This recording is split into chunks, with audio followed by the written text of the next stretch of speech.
Резко, бокешно, контрастно, автофокусно и супер дешево. Все это компактный ТТ Artisan 56 мм f1.8 на кроп-камеры, и сегодня у нас быстрый обзор этого стекла. Поехали!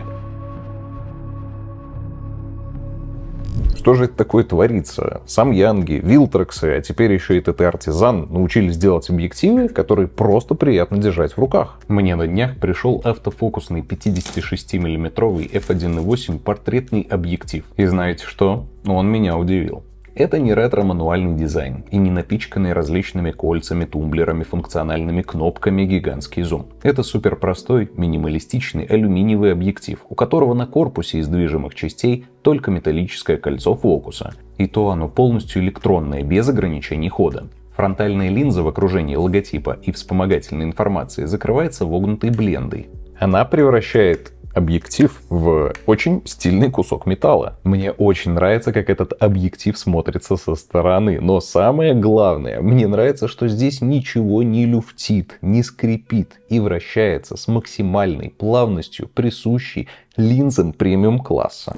Честно, если стереть логотип, то будет трудно угадать производителя, особенно после того, как вы посмотрите на фотографии, которые он способен делать. 56 мм на кропе — это уверенные 85 мм на фуллфрейме, что является каноничным фокусным расстоянием для портретов.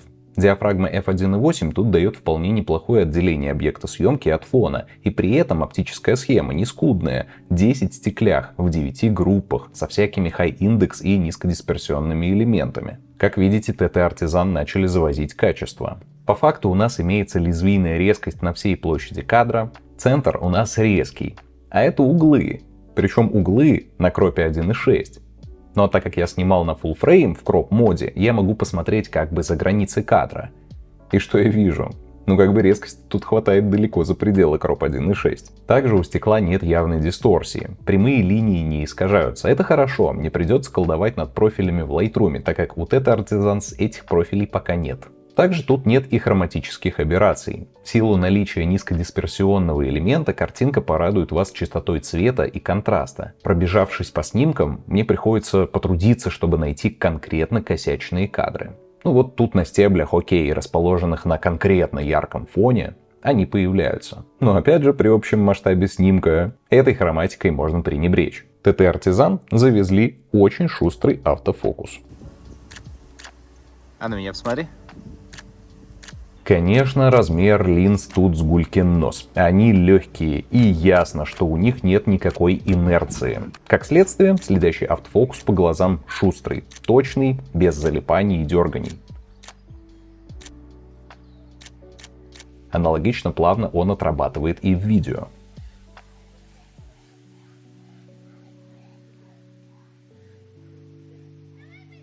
На самом корпусе объектива нет тумблера AF/MF. Поэтому переключаться на ручной фокус придется через саму камеру. На своей Sony A7C я забиндил функциональную клавишу под большим пальцем на это действие. Пока она нажата, автофокус переключается в MF. Это, кстати, очень удобно. В любой момент я могу нажать на эту клавишу и фокусироваться вручную. На удивление, электронный привод фокуса очень отзывчив. Полный ход от МФД до бесконечности можно реализовать за несколько коротких перехватов очень приятного, плавного колеса с металлическими рисками. И при этом поймать объект в фокусе не составит никаких проблем. Особенно это удобно делать с включенным фокус-пикингом. Приятным бонусом для любителей фотографирования деталек будет МДФ. Тут она всего полметра. Это позволяет делать крупные снимки достаточно малых объектов. Можно даже сказать, что это, давайте в кавычках, конечно, относительная макро.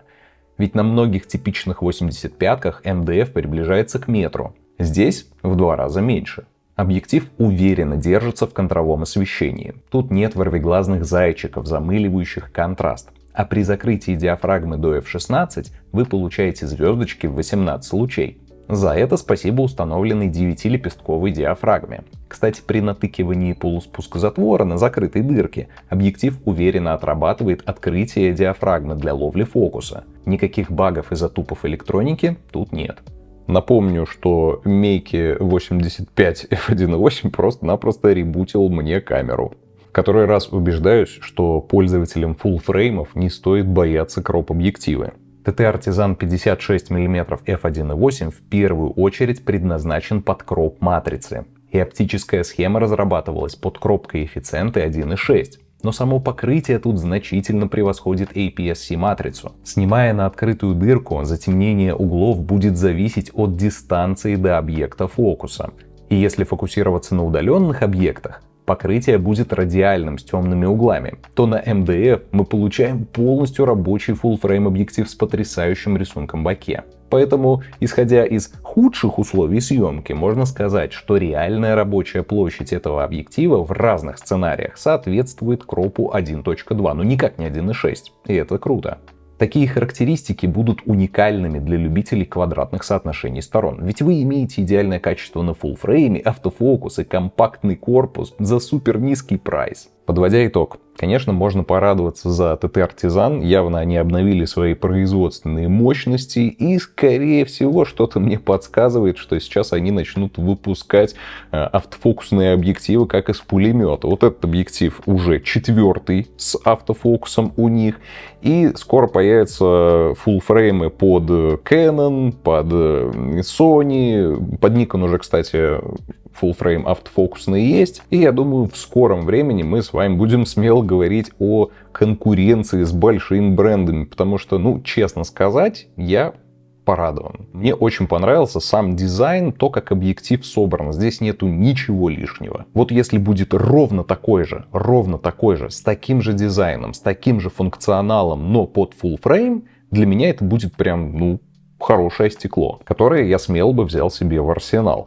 Этому объективу я ставлю оценку 8 Никонов из 10, потому что хорошее качество, очень низкая цена и, автофокус. Посмотреть на равы с этого стекла вы можете у меня в телеграм-канале, ссылка в описании. Обязательно поставьте лайк этому видео, подпишитесь на канал, мне будет очень приятно. Увидимся. Пока.